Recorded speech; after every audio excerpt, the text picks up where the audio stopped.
You know, it is hot outside, and a lot of times the heat can impact mood. The cold can impact mood as well, but the heat, man, it is just grueling at times. And not necessarily that this is a reason why, but it's a reason why I'm going into mood and exactly how we feel here in the summer months. How many bad days do Americans have per month? That being asked in a new survey. And to talk about that, I want to bring in expert on mindset and resilience, Scott Allen Curley. Scott, thanks for coming on the show. Thank you so much for having me. So that's the question. How many bad days do Americans have per month? We have the answer in a sense that there was a survey on this, correct?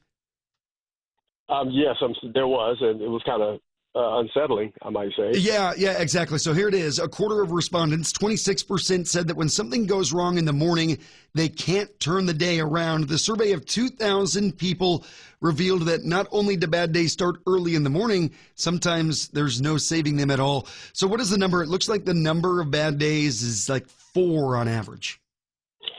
Yeah, yes, 4 out of 7. I think you're sure. Yeah, sure. Yeah, anyway, well, yeah, per month, 4. Yeah, maybe it depends on who you ask. Yeah, exactly. So it's unfortunate, but the good news is that it's an easy fix. It's really an easy fix. Yeah. So what's the deal? And this, are we more sad now than we have been, or are these numbers about normal? I feel like we have reasons, or we give ourselves reasons, or we interpret the things outside of us as justification to be sad.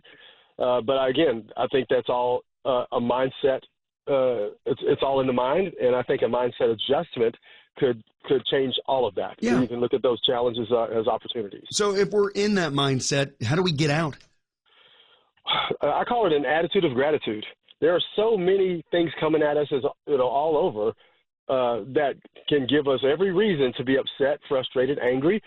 But at the same time, I encourage, and it may sound cliche, for us to think about all the things that we do have and that we do have going for us. Even if our lives seem bleak, there's a saying that goes, I once was sad because I had no shoes until I met a man who had no feet. Yeah. And that simply put and I met a man who had no feet who was sad who was once sad until he met a man who had no legs. Mm-hmm. And so it can go on. And our situations, we may get stuck in traffic sometimes here and there, but at the end of the day, that if we and it's okay for us to be frustrated at a moment, but I encourage everyone to give yourself an expiration time. Be upset, go through your emotions, feel the pity party, be angry, but in 3 minutes, knock it off. It's over. I've gotten it out of my system. Now let's go on and conquer the world. Yeah, exactly. And easier said than done, of course. But again, it's all about the mindset. It's getting yourself there mentally. And this survey that we're talking about was conducted by Talker Research. And when you talk about sad, and of course, it's just my opinion, but this is kind of sad. The top 10 causes of a bad day here, according to the 2,000 respondents, 22% said running out of toilet paper is in the top 10, forgetting their wallet at home, sleeping through their alarm, and then on top of that, you've got forgetting to plug their phone in the night before at 18%. Not to say that those are petty problems, but kinda, you know? Yeah, well, let's call a duck a duck. I mean, and what's so unfortunate that's such a small moment in time, and we use that. So many of us all have had that problem, and we use that to just mess up the rest of the day. And that's why I'm very big on keeping things in perspective. Use a 10-second rule. I know we got a short period of time, but 10-second rule is what literally has saved my life, because I don't know if you know my history, but got in a tremendous amount of trouble younger, got locked up, going to jail for petty crimes here and there, and then was able to build a company and build a successful life, and I feel.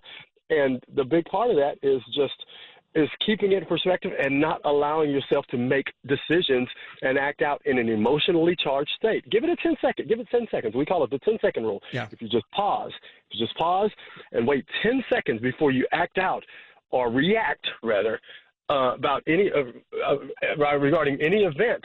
After 10 seconds, your emotional positioning may change, and there's a very good chance that you may not act out in the way that your emotions are suggesting that you do. Your logic may kick back in, and in those cases, that's, in my opinion, a way to keep from from allowing the day to get out of control, allowing your emotions, your behavior to get out of control, and things like that. Just try the 10-second rule, just 10 seconds. Yeah, and that's a message, of course, that you're spreading across the country. You go around, you speak to people about this, entrepreneur and author of Absolution, The Dark Path to Light. Thank you so much, Scott Allen Curley, for coming on with us. We appreciate it.